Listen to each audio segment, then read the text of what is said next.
Hey guys, sorry I'm not there to work through this with you, but we are still working on your slope-intercept form, your y equals mx plus b.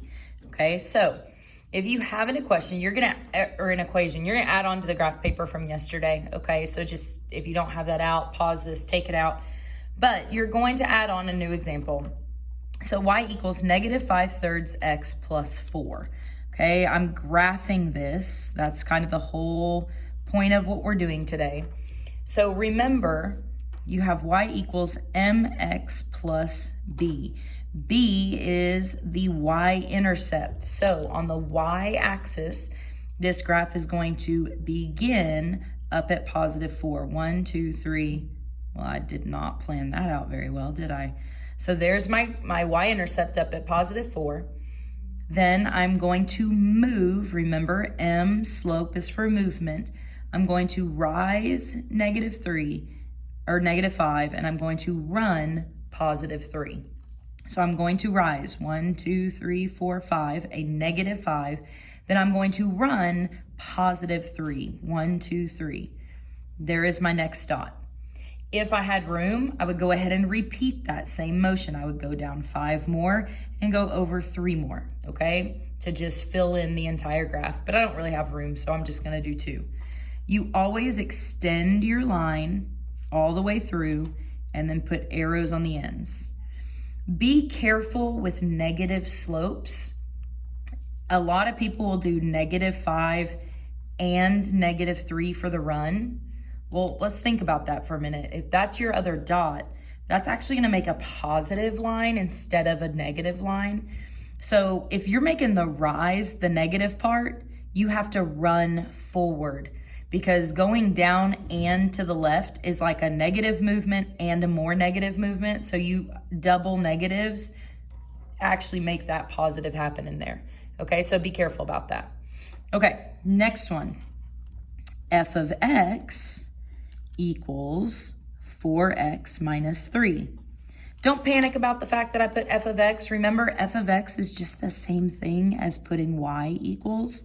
It's just the function notation. It tells me that this is gonna pass the vertical line test, okay? But it's not anything to stress about.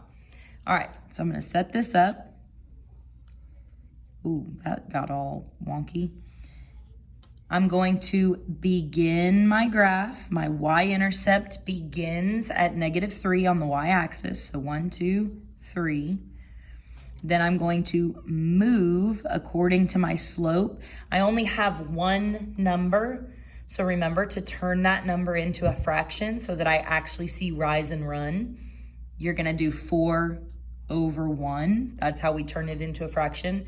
It doesn't mean that both the rise and the run are 4. It means the rise is 4 and the run is 1. So I'm gonna rise 1, 2, 3, 4, run 1, rise 1, 2, 3, 4, run 1, kind of runs into my equation. Draw a line through the whole pattern.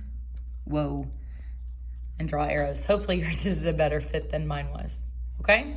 So again, simple stuff. Begin on the y-intercept, move according to your rise and run, all right? Graphs begin on the B, hit the y-axis, put the intercept on, then use rise over run. Okay, next one.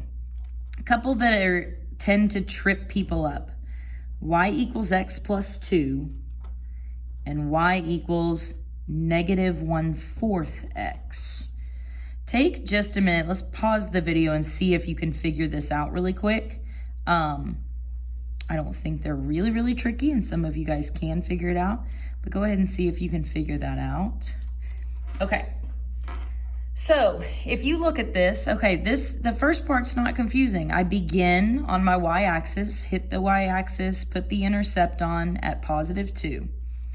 When you look, initially it looks like there is no slope, right? Looks like it's missing. But what can you always use as a coefficient in front of a variable? You can always put a 1 in front of a letter, right?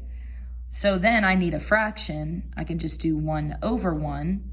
So I'm gonna rise 1 and run 1. So up 1/1, up 1/1, up 1/1. If I needed some dots back this direction, I just reverse it and follow the pattern the other direction. Down 1 and back 1. There's that whole double negatives end up making a positive.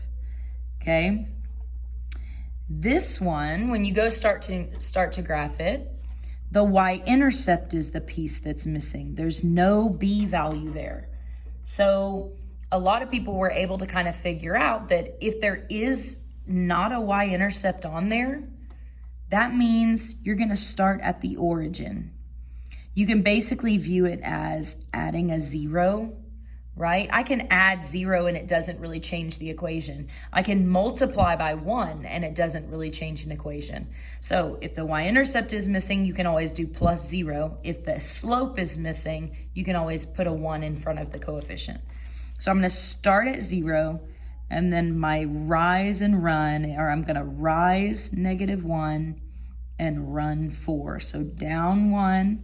I already used up the negative because I dropped. So now I'm going to go 1, 2, 3, 4. Okay, just to reverse it, I'm going to go up 1 and to the left 4. And then I can extend my line.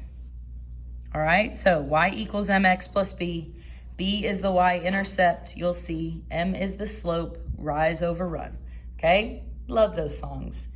Now, your assignment that you're gonna do after the notes is this paper right here. So I'm gonna do the first one with you just to kind of explain how it works. I'm gonna graph line A. There are instructions at the top that kind of explains, but I'm gonna go ahead and walk through it with you. I'm gonna graph this. So let's see, I'm gonna begin on -16.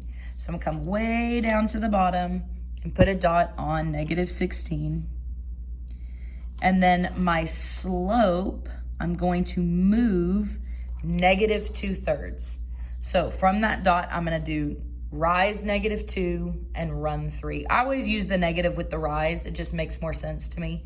So I'm gonna rise -2, which I get doesn't make sense to say it that way. And then I'm gonna run 1, 2, 3. And I'm gonna extend that until I hit a zombie. And what you notice on this first one is, well, I'm all the way to the edge of the graph and I have not hit a zombie. He doesn't count because he's part of the answers. So I may have to reverse it back up here to see what hits. So I'm gonna reverse up 2, back 3, up 2, back 3, up 2, back 3, up 2, back 3. Notice I'm being super accurate. Now, I will say this.